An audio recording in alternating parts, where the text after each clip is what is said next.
Julia Weiss, my wife, then girlfriend. True story, I actually started the company as a way to get her attention after she broke up with me. I was like, well, I already have this thing going. I'm just going to maybe start this company and she's going to read about it one day and then she's going to be compelled to call me. It worked. I still have a picture of myself with the deposit I got from Enrique Olvera's team. He still owns a restaurant called Pujol in Mexico City, which is super famous. And I checked his coat at a restaurant I was working at. He was opening up a restaurant in New York City. And I was like, maybe of all the people in the world, he would be interested in buying this corn that we're going to buy. And he was. And Masienda was born. I had a two-door Volkswagen Golf making deliveries myself. They were 175-pound bags that I was, was delivering. I was like double parking in New York City. You know, it was all basement kitchens. And it was a real hand-to-hand combat in the early days.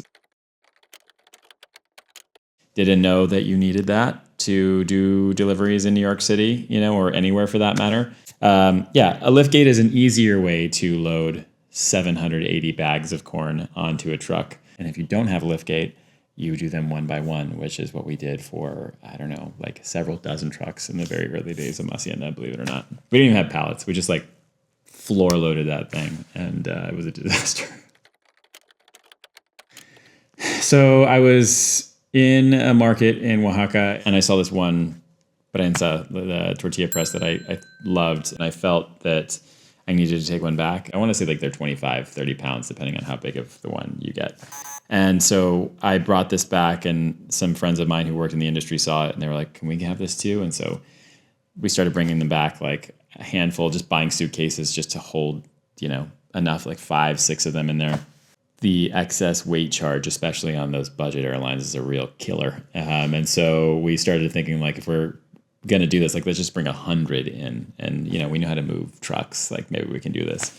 And so we did do that. We brought 100 in, and it was of our signature tortilla press. That started out as just like a carry-on item that people just couldn't get enough of. So we did a small run of like pre-made store-bought tortillas in 2017. It was like down to the final minutes of getting this production together and ready for the PO to be picked up.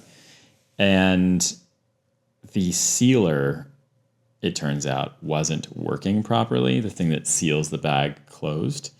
So we had to manually seal 30,000 packs of tortillas by hand in a freezer because the sealer didn't work on the line.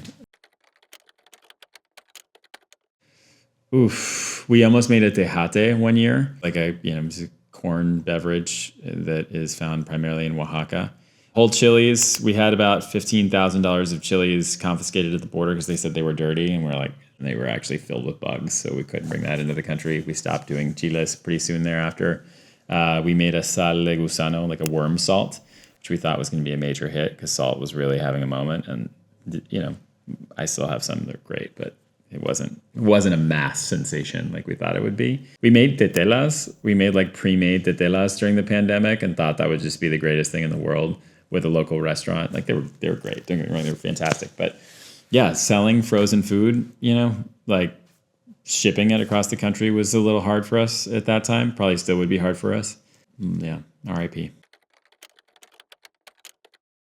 Survived COVID because of home cooks, like most people watching this, like myself included. Just people who were looking to connect with the traditions they either grew up with and couldn't access because they weren't traveling to see their relatives, or project cooks who, they wanted a good taco pod. And so we would enable that to happen. And people really fell in love with the brand at like a larger scale than we had ever experienced before. There are multiple superfans with Masienda tattoos who have said that they would have gotten it whether Masienda existed or not because they like the logo. And I think that is a testament to Blair Richardson, who designed it. She was technically like the first hire of Masienda ever, and she still does amazing work. I had seen photos of this one varietal called Conico Morel. It looks black, but like it is purple, like a beautiful mauve, and makes tortillas look the translation color to color was really sharp. And yeah, we were finishing up a trip where we were in primarily Estado de Mexico, working with existing farmers that we had worked with since the beginning. And I was like, let's just take a drive. Let's just ask a taxi driver to spend the entire day with us and just drive around and see if we see anything. So we were driving around Tlaxcala, and which is where this particular varietal I knew had a lot of history.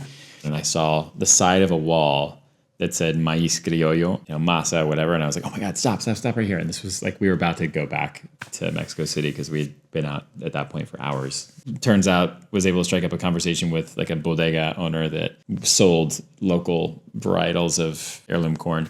And one of them was maíz morado, cónico morado, which was amazing. And he was able to connect with farmers who had it, and we were able to sort of start prioritizing having a little bit more surplus year over year. And yeah, call that corn dogging it.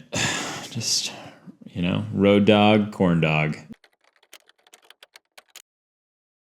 When the Europeans came to Mexico and they took corn back to Europe, they didn't take nixtamalization with them, and it completely just compromised the entire population with a disease called pellagra.